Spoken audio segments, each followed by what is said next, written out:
Okay so hey guys, स्वागत है आपका मेरे YouTube channel exam point of view पर। सो यार आज हम पढ़ने वाले हैं डीएमिनेशन। बहुत इंपॉर्टेंट टॉपिक है, 3 नंबर या 5 नंबर इसमें आ सकता है, तो इसको हम थोड़ा सा अच्छे से देखेंगे। एक ही वीडियो में कंप्लीट करेंगे और इसके नोट्स जो हैं आपको नीचे लिंक में डिस्क्रिप्शन में मिल जाएंगे, तो ठीक है, आप वहाँ से डाउनलोड कर सकते हैं ये नोट्स। तो देखते हैं यार, the removal of amino group from the amino acid SNH3। ठीक है, तो क्या होता है डीएमिनेशन? अमीनो ग्रुप को हटा देना। Results in liberation of ammonia for urea synthesis. काय के लिए यूज़ किया जाता है? यूरिया सिंथेसिस के लिए। साइमल्टेनियसली क्या हो रहा है वो भी इंपॉर्टेंट है। Carbon skeleton of amino acids converted to keto acid. ठीक है, आइदर ऑक्सीडेटिव भी हो सकता है, नॉन ऑक्सीडेटिव भी हो सकता है, तो हम ये दोनों तरीके पढ़ेंगे। ग्लूटामेट जो है, यहाँ पे एक चीज़ इंपॉर्टेंट है, ग्लूटामेट जो है वो एक सेंट्रल मॉलिक्यूल है डीअमीनेशन का। Transdeamination while describing reaction of transamination and deamination particularly involving glutamate. Transdeamination कब कहते हैं? जब ग्लूटामेट पर्टिकुलरली इन्वॉल्व हो। तो हम सबसे पहले देखेंगे हमारा ऑक्सीडेटिव डीअमीनेशन। ठीक है, तो simply means removal of amino group coupled with oxidation. ये बात समझ में आ गई। लोकेशन क्या है? किडनी है और लीवर है। Purpose provides NH3 for urea synthesis and alpha keto acids for variety of reactions for generation of energy. कोई दिक्कत नहीं है इस चीज़ में, है ना। Then role of glutamate dehydrogenase in deamination. All amino transfer to glutamate glut work as collection centre. ये हम बात कर चुके हैं। काय के थ्रू होता है? ग्लूटामेट डिहाइड्रोजिनेस के through glutamate undergoes oxidative deamination to release ammonia. It can either utilise NAD+ और NADP+ एस कोएंजाइम्स। काय की तरह? कोएंजाइम्स की तरह। Intermediate formed is alpha immunoglutarate. Okay, links glutamate methionine with TCA cycle through alpha ketoglutarate. किसके थ्रू? Alpha कीटो ग्लूट्रेट की जगह। अब जो GDH है वो दोनों तरीके से काम करता है, कैटाबोलिक भी, एनाबोलिक भी। अब ये जो है हमारा ग्लूटामेट था, ठीक है, ये कन्वर्ट काय में हो गया? अल्फा इम्यूनो ग्लूट्रेट में। फर्दर काय में चेंज हो गया? अल्फा कीटो ग्लूट्रेट में। अब जो ये रिएक्शन है डेट इज़ रिवर्सिबल। ठीक है, तो इसलिए डबल साइडेड एरो है। NADP+ और NADPH+ H+ की रिक्वायरमेंट के बारे में हम बात कर चुके हैं।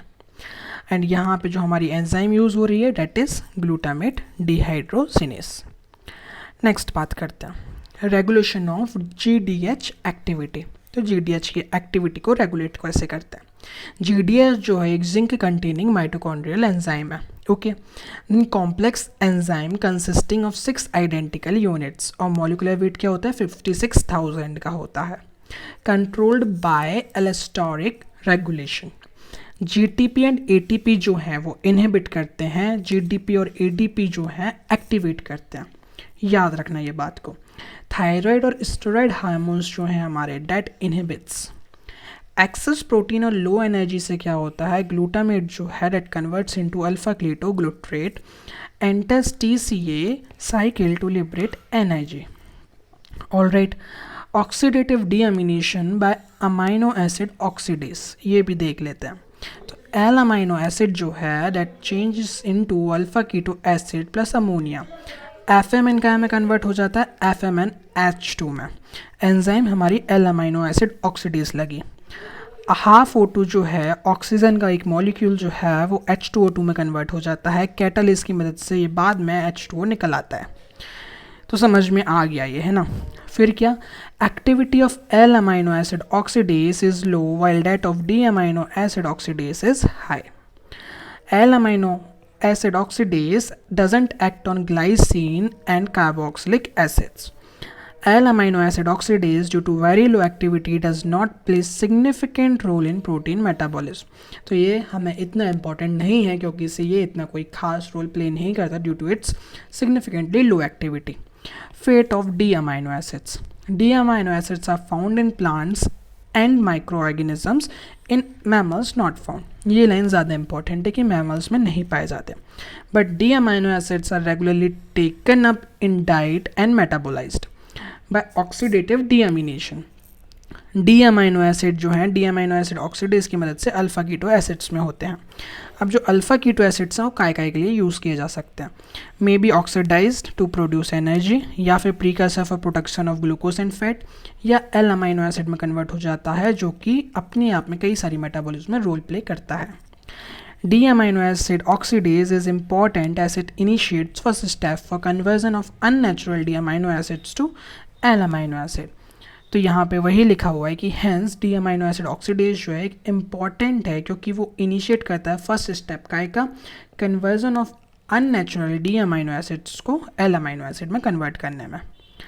अब बात करते हैं अगली, नॉन ऑक्सीडेटिव डीअमीनेशन। हमने ऑक्सीडेटिव डीअमीनेशन पढ़ लिया, तो सबसे पहला देखते हैं अमाइनो एसिड डिहाइड्रोजनेस। ठीक है, तो इसमें क्या है, serine, threonine and homoserine PLP dependent dehydratase की मदद से रिस्पेक्टिव अल्फ़ा कीटो एसिड में चेंज हो जाते हैं। फिर सिस्टीन, होमोसिस्टीन एंड मिथ्योनिन आपके डी सल्फाइड्रेस की मदद से, सिस्टीन और होमोसिस्टीन मिथ्योनिन में क्या होता है, सल्फर होता है, तो यहाँ भी क्या यूज़ होगा, डी सल्फर हाइड्रेस से काय में कन्वर्ट हो जाता है, पायरोवेट में। फिर जो हिस्टिडीन है वो हिस्टिडेज की मदद से यूरोकैनेट में चेंज हो जाता है। तो यहीं पे हमारा ख़त्म होता है डीअमीनेशन टॉपिक। होप आपको समझ में आया हो। ईजीएस्ट नोट्स मैंने अवेलेबल करे हैं आपको, आप चाहो डिस्क्रिप्शन से भी डाउनलोड कर सकते हो। तो ये वीडियो हम यहीं ख़त्म करते हैं। Thank you for watching.